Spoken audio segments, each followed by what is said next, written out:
donc, qui nous fait le Bonjour plaisir Simon. d'être avec nous. Mohamed de Seller Mania.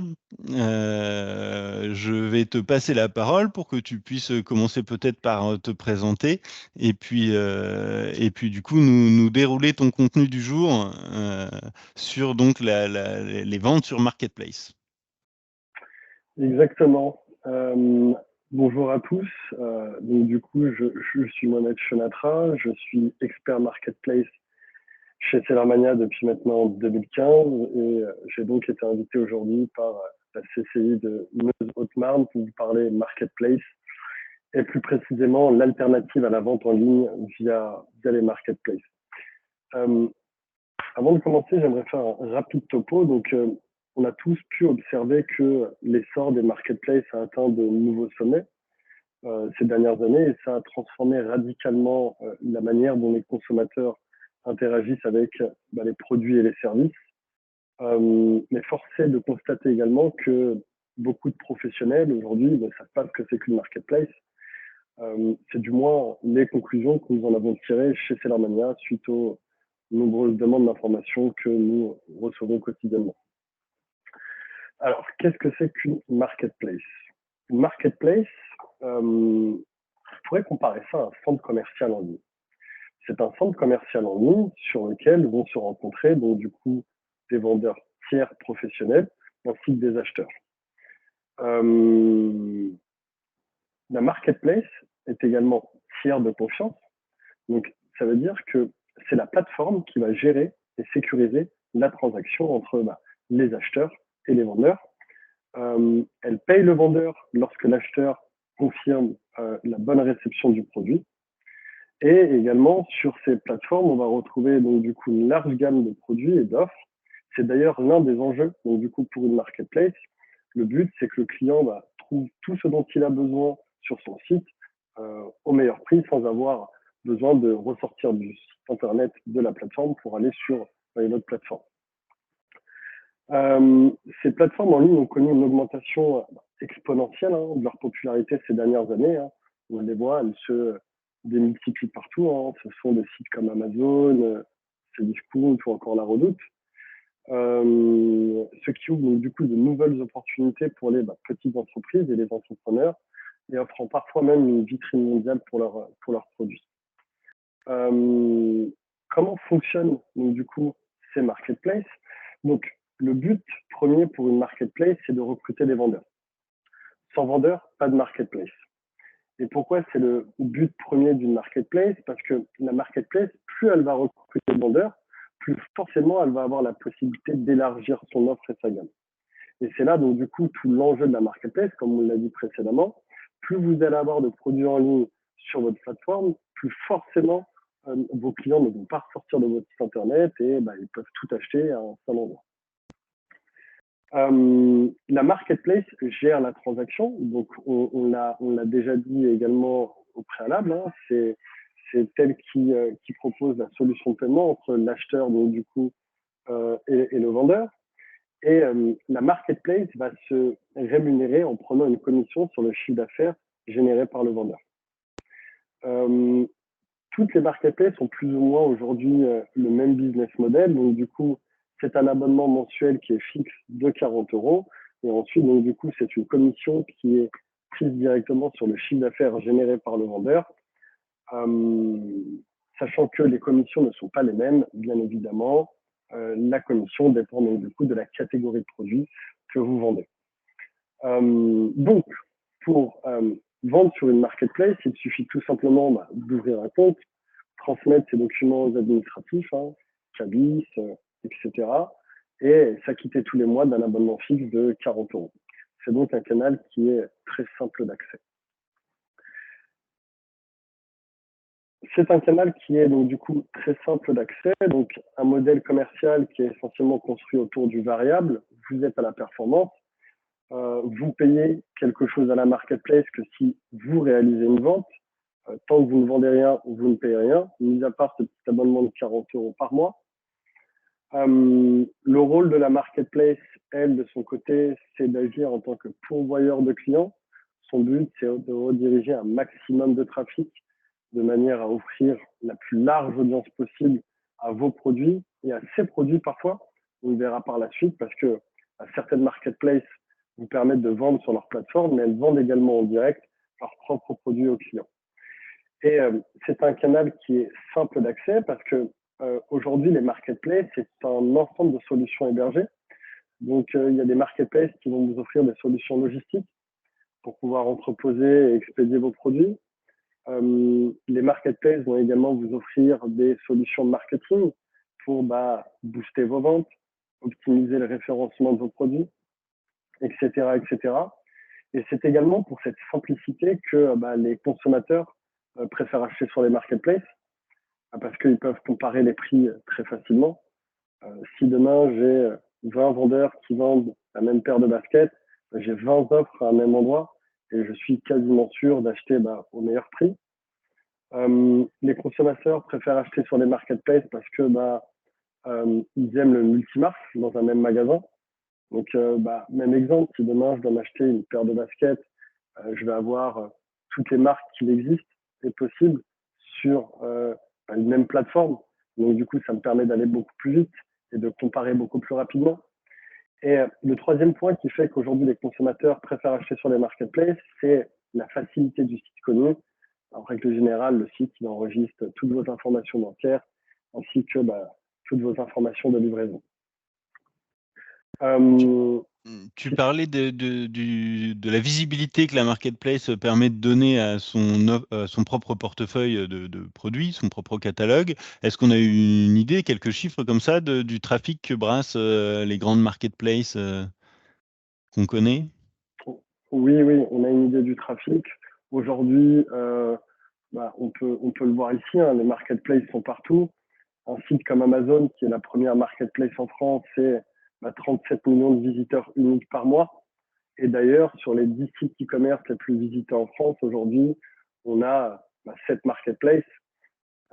Sur ces marketplaces, on a les marketplaces historiques et généralistes comme Amazon et Cdiscount, ou des marketplaces un peu plus spécialisés comme la Fnac, qui arrive donc du coup en 9e position.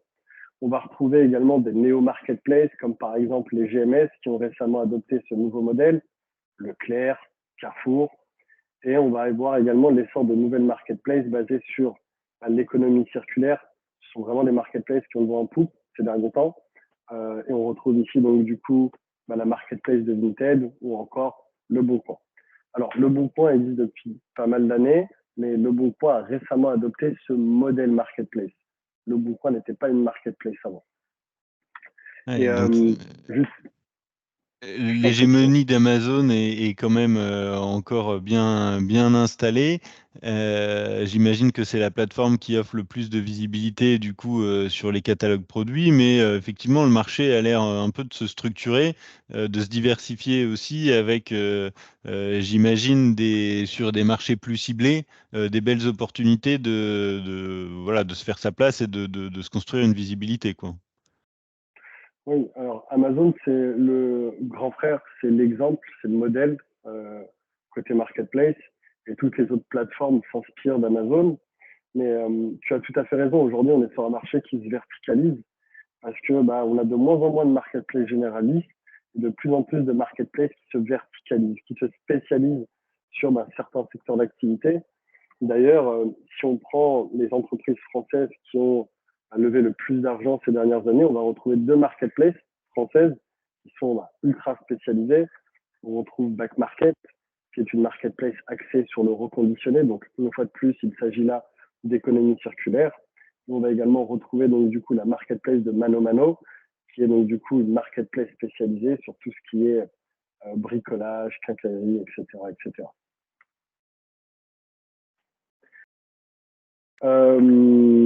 Ces marketplaces, elles sont donc partout. Et juste pour la petite information, il y a un peu plus de 10 ans, dans ce même classement, on n'avait que 4 marketplaces. Et donc, du coup, aujourd'hui, on en a beaucoup plus. On considère que les marketplaces sont le renouveau du e-commerce. On dit que la croissance du e-commerce est essentiellement tirée par les marketplaces car en termes de chiffres, le volume de vente sur les marketplaces représente 30% de croissance depuis 2019. On a 33% des PME qui vendent sur les marketplaces. Et les marketplaces représentent 34% des parts de vente dans le e-commerce global en France. Il y a de plus en plus de marketplaces, même les distributeurs nationaux s'y mettent. Et si on prend l'exemple des grosses levées de fonds, comme on vient juste de le dire, on s'aperçoit qu'il y a beaucoup d'entreprises qui appartiennent à cet écosystème de marketplace qui lèvent beaucoup d'argent ces dernières années. Donc, on a pris l'exemple de ManoMano et Back Market, qui sont donc du coup deux marketplaces françaises. On a également l'exemple de Miracle, qui est une entreprise française, qui, elle, offre aujourd'hui une solution marketplace clé en main.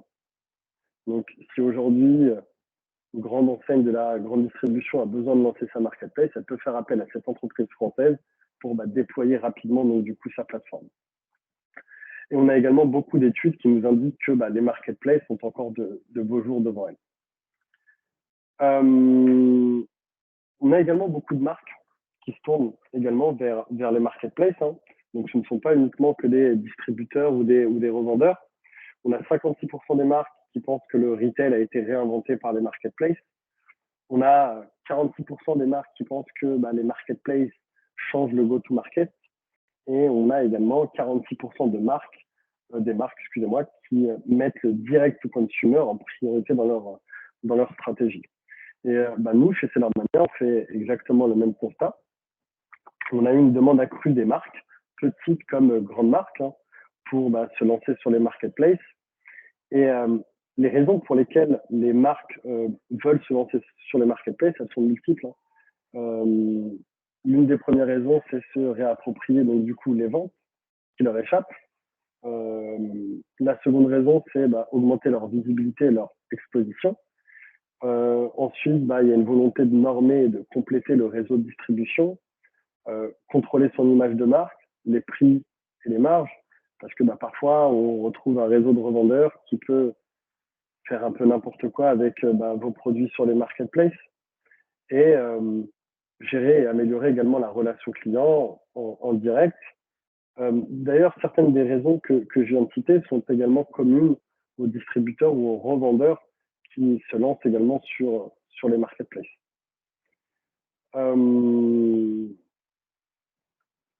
Comment réussir donc du coup sur les marketplaces? On appelle ça les 5 principes fondamentaux chez nous.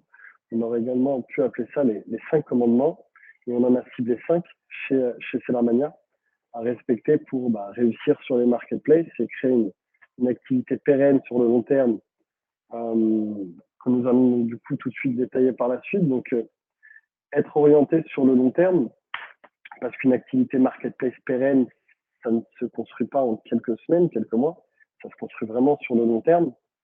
Il faut bien choisir ses marketplaces, choisir des marketplaces sur lesquels on va avoir un ROI, un retour sur investissement, parce que se déployer sur des marketplaces, ça prend beaucoup de temps et ça consomme également beaucoup d'énergie.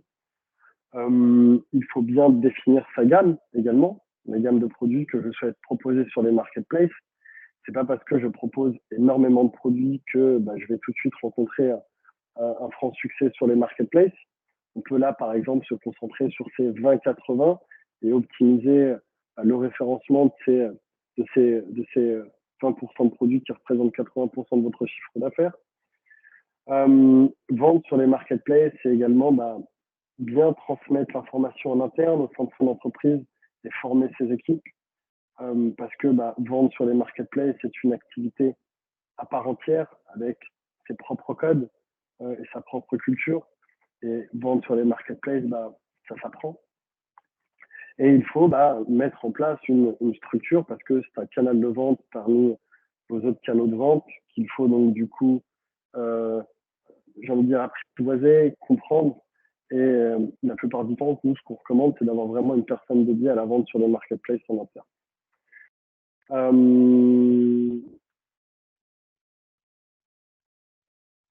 Se développer et être visible. Donc ça, c'est certainement la partie la plus importante lors d'un déploiement sur les marketplaces. La qualité du catalogue et des informations sont super importantes. Vous pouvez avoir un super produit, s'il est mal marketé, s'il manque des informations qui vont créer donc du coup des frictions au niveau du processus d'achat, vous allez certainement louper les ventes.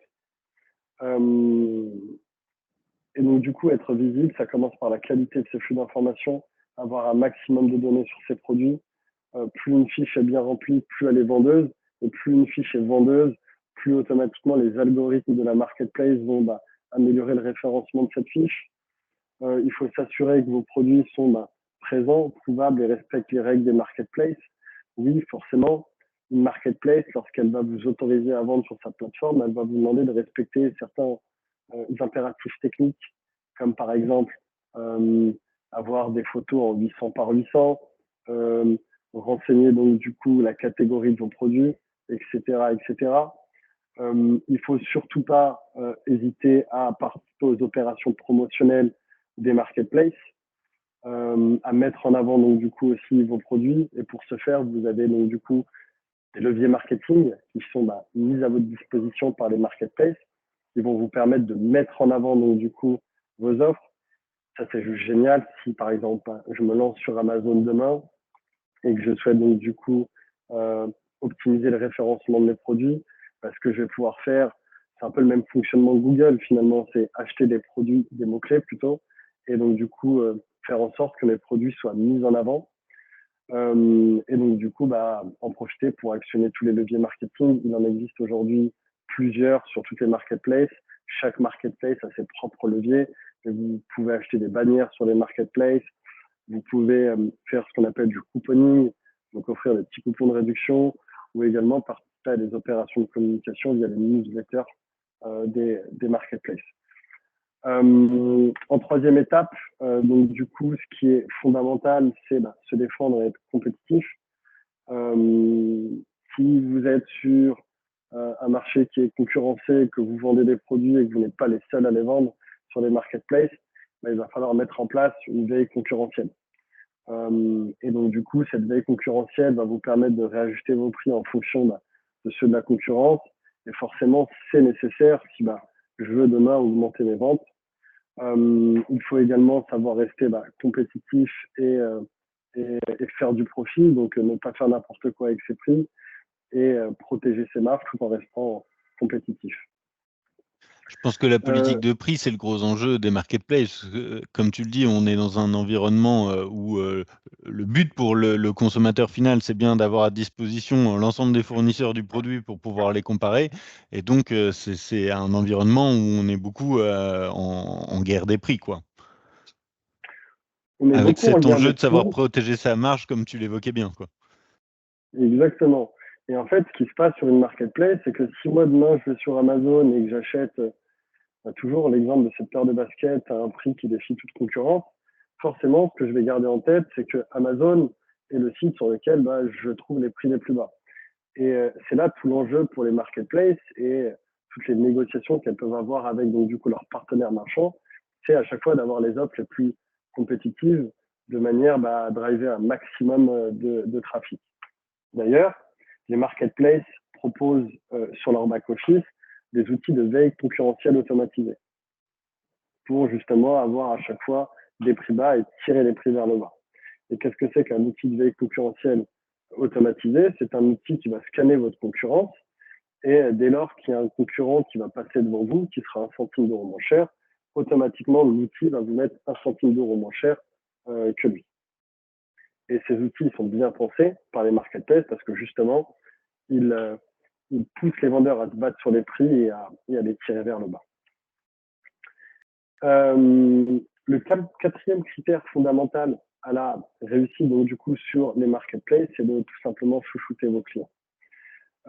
Chouchouter vos clients, je dirais même chouchouter les clients de la marketplace parce que les acheteurs qui vont vous passer commande sur la marketplace, ce sont des clients et ces clients ne vous appartiennent pas. Donc vous ne pouvez pas les fidéliser et ces clients, ils appartiennent à la marketplace. Et d'ailleurs, les marketplaces, elles vont donc du coup vous permettre de bénéficier de leur notoriété, de leur plateforme, du trafic quotidien qu'elles génèrent. Mais en contrepartie, les marketplaces vont vous demander de respecter les impératifs de performance. Par exemple, les marketplaces vont vous demander de ne pas avoir un taux de commande qui soit défectueuse et supérieur à 1%. Ou un taux d'annulation de commande qui est supérieur à 2,5%. Et en fait, si vous voulez, tous ces impératifs de performance n'ont qu'une seule vocation, qu'un seul but, c'est assurer une expérience client optimale. Et plus l'expérience client est top, plus forcément l'expérience d'achat est renouvelée et plus la marketplace arrive à fidéliser assez facilement donc du coup ses clients. Donc vendre sur les marketplaces, c'est simple, mais en contrepartie, vous avez quand même certains impératifs de performance à respecter. La question qu'on pose souvent, c'est qu'est-ce qu'il se passe si je ne respecte pas ces impératifs de performance? Ce qu'il se passe, c'est que vous allez recevoir plusieurs avertissements et si vous ne corrigez pas le tir, rapidement, la marketplace suspend votre compte. Et ensuite, donc du coup, pour revendre sur la marketplace, il lui faudra donc du coup soumettre un plan d'action pour à nouveau reproposer ces produits à la vente sur la plateforme. C'est aussi donc du coup la clé de votre pérennité sur les marketplaces. Ce sont des critères qui ne sont pas faciles à atteindre sur la durée, mais aussi au début lorsqu'on ne fait pas beaucoup de volume. En termes de stratégie, nous, ce qu'on aime bien dire à nos clients chez C'est leur manière, c'est sous-promettez et surperformer. Ayez toujours un stock fiable. N'hésitez pas à mettre en place un stock tampon, même un stock dédié au sein de votre entreprise pour les marketplaces. N'hésitez pas également à tout documenter, garder les preuves d'envoi, les preuves de réception. Et n'oubliez pas une chose, c'est que le client a toujours raison. Vous êtes des fournisseurs de la marketplace. D'autant plus que les marketplaces sont un environnement juridique qui est plus ou moins inexistant. Attention aux doubles ventes. Confirmez rapidement vos commandes. Emballez avec soin. Expédiez en numéro de suivi. Répondez aux emails. Et surtout, ne discutez pas des heures si les clients vous disent ne pas avoir reçu son colis. Souvent, il vaut mieux rembourser que d'avoir un litige ou une mauvaise évaluation. Et ça aussi, c'est très important, les évaluations sur les marketplaces. Une fois de plus, c'est le même principe qu'un Google, hein, où plus vous allez avoir de bonnes évaluations, plus forcément vous allez mettre en confiance donc, du coup, les acheteurs marketplace. Et plus vous allez avoir de bonnes évaluations, plus vous allez être un bon élève, et plus la marketplace aura tendance à pousser vos offres en avant par rapport à celles de vos concurrents. Ça, c'était donc du coup pour le quatrième critère fondamental à la réussite donc du coup sur les marketplaces. Et le cinquième donc du coup, c'est une gestion rigoureuse de votre logistique, le choix donc du coup du bon logisticien, une bonne politique de retour, avoir un service client qui répond rapidement et également avoir donc du coup une bonne fréquence de mise à jour de stock. Et comme je le disais juste avant, éviter de se retrouver avec des ventes en double ou des ventes sur lesquelles je n'ai plus de produits en stock et je vais donc du coup devoir annuler la commande. Quelles sont les clés de la réussite donc, du coup sur les marketplaces? Chez C'est leur manière, on a segmenté en 4 étapes la réflexion et les actions à mettre en place pour mettre toutes les chances de votre côté et réussir sur les marketplaces. Donc, la première étape, c'est comprendre les enjeux et identifier les opportunités. Comprendre les enjeux, c'est comprendre ce qu'attendent les marketplaces de vous finalement. Hein, et identifier les opportunités, c'est identifier les marketplaces sur lesquels il y a une opportunité à saisir et du potentiel business à aller chercher. La seconde étape, c'est de déployer votre catalogue et donc du coup lancer votre activité. Le déploiement du catalogue passe très souvent par donc du coup une étape technique que vous pouvez faire vous-même ou passer par des solutions de gestion de flux qui vont donc du coup pouvoir vous assister à ce niveau-là. Ensuite, donc, du coup, c'est la mise en ligne du catalogue et le go-to-market, donc les ventes qui commencent à arriver. La troisième étape à la réussite, donc du coup, sur les marketplaces, c'est animer votre marketing et vos ventes. C'est pas parce que j'ai mes produits qui sont en ligne sur les marketplaces que tout va rouler tout seul. N'oublions pas qu'aujourd'hui, j'ai énormément d'entreprises et donc du coup, potentiellement énormément de concurrents qui vendent sur les marketplaces. Et tout l'enjeu dans cette étape 3, ça va être donc du coup de me démarquer de la concurrence, d'investir en communication, donc du coup pour optimiser donc du coup mes ventes et mon référencement. Il y a un autre aspect qui est très important dans cette étape 3, c'est ce qu'on appelle reporting BI, c'est prendre le temps aussi d'analyser ses ventes et essayer de comprendre pourquoi est-ce qu'on est bon sur tel secteur ou tel marketplace et pourquoi est-ce qu'on est moins sur d'autres secteurs, en tirer des conclusions et essayer de corriger le tir. Et passer beaucoup de temps sur cette partie-là peut être bénéfique pour les entreprises qui vendent sur les marketplaces. Et en dernière étape, donc du coup, pour réussir sur les marketplaces, il faut donc du coup simplifier vos prises de décision et votre administration, tout simplement, et aussi avoir une comptabilité qui soit normée pour concilier les paiements de la marketplace avec les encaissements de votre côté. Les clés de la réussite, ça passe également par le choix des bons outils. Donc nous, chez Sellermania, on est gestionnaire de flux, intégrateur marketplace. Ce métier, on n'est pas les seuls à le faire. Hein. On est également exercé par d'autres entreprises. Et la mise en place d'un outil comme celui-ci est très important. Pourquoi? Parce que c'est un outil qui va vous permettre de vous structurer, de vous professionnaliser. C'est un outil qui va vous permettre également d'aller vite en ligne sur les marketplaces. C'est un outil qui va vous permettre de gagner du temps, d'automatiser certaines tâches et également parfois de synchroniser, de mutualiser le canal de vente marketplace avec un boutique physique ou mon site internet. Et c'est également un outil qui me permet aussi de pouvoir centraliser toute mon activité online si toutefois je fais déjà de la vente via un site internet.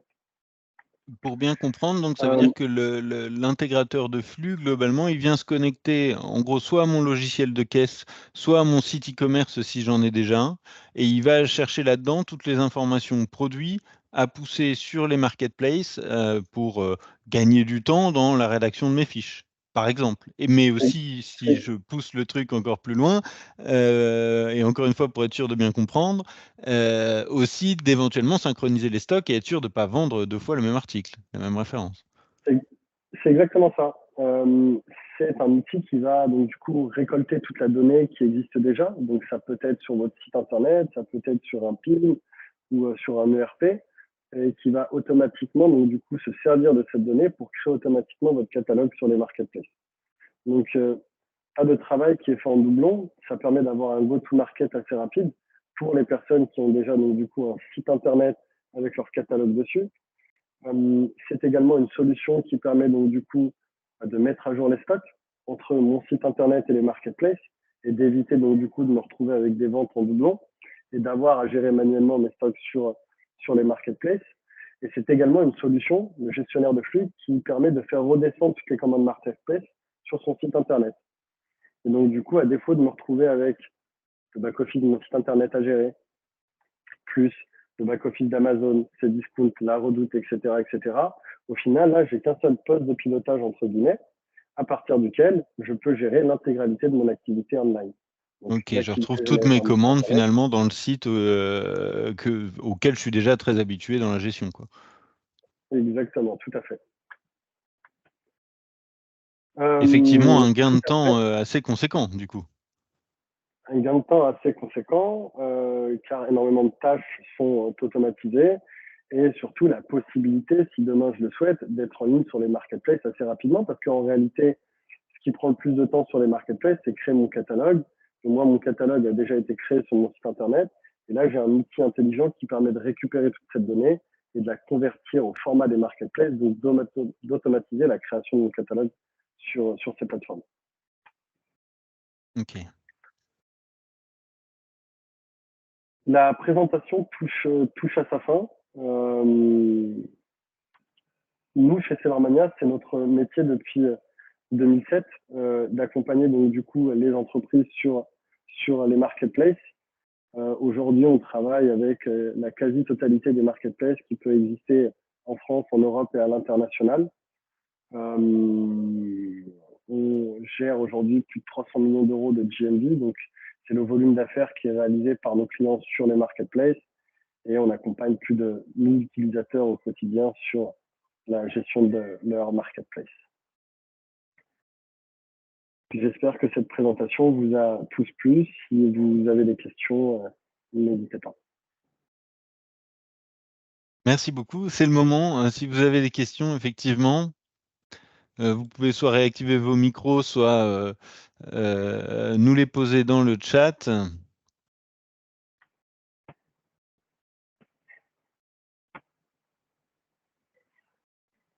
J'espère que la présentation du coup a été suffisamment claire et elle a pu vous être utile. Je ne sais pas si on fait un espèce d'effet un peu sondage comme ça parmi vous qui pratiquent déjà une activité de vente en ligne et pourrait potentiellement être intéressé par un déploiement sur les marketplaces sans peut-être trop savoir par où commencer, quoi.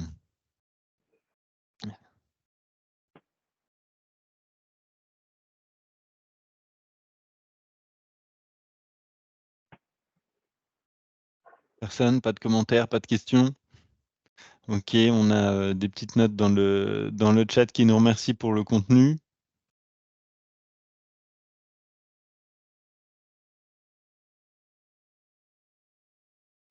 Si toutefois certains d'entre vous ont des questions qui peuvent arriver plus tard ou aimeraient en savoir plus sur les marketplaces ou même sur notre activité chez Celermania, vous avez mon contact.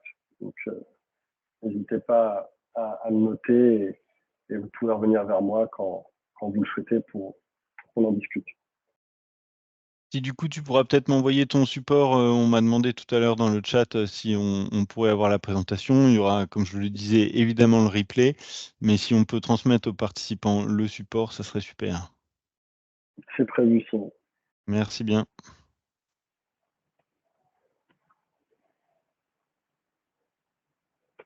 Eh bien, s'il n'y a pas plus de questions, je vous remercie à nouveau pour votre participation. On se donne rendez-vous du coup maintenant l'année prochaine pour les nouveaux webinaires. On a effectivement une question qui nous est arrivée dans le chat, c'est Sylvie qui nous demande, donc il faut passer par une plateforme comme la vôtre, un gestionnaire de flux, pour se connecter sur une marketplace. Absolument pas. Vous n'êtes pas obligé de passer par un gestionnaire de flux pour vendre sur les marketplaces. D'autant plus que si vous vendez que sur une seule marketplace, vous n'avez pas forcément besoin d'un gestionnaire de flux. Mais disons que à partir du moment où vous multipliez les canaux de vente, donc du coup les marketplaces, il est préférable de passer par un gestionnaire de flux. Ouais, ça permet de ne pas démultiplier les tâches et de gagner en fiabilité aussi sur la gestion des stocks et le suivi des commandes, si j'ai bien compris. Tout à fait, Simon. Et donc Sylvie nous demande qui rapatrie tout sur le site originel.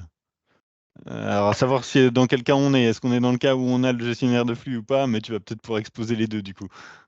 Ouais. Alors, qui rapatrie tout sur le site? Personne.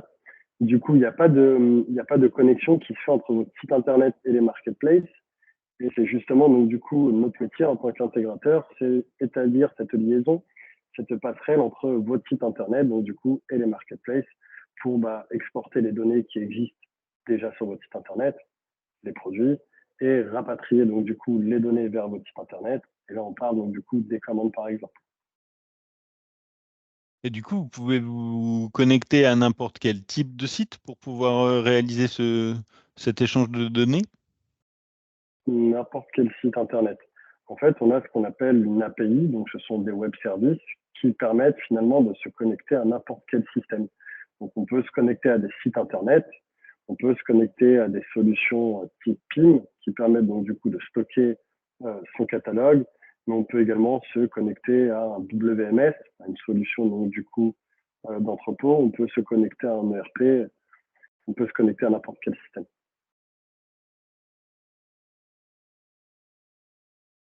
Et du coup, Sylvie complète la question pour savoir évidemment du coup les sites faits avec WordPress, mais du coup j'en déduis que ça ne pose pas de souci. Ça ne pose aucun souci.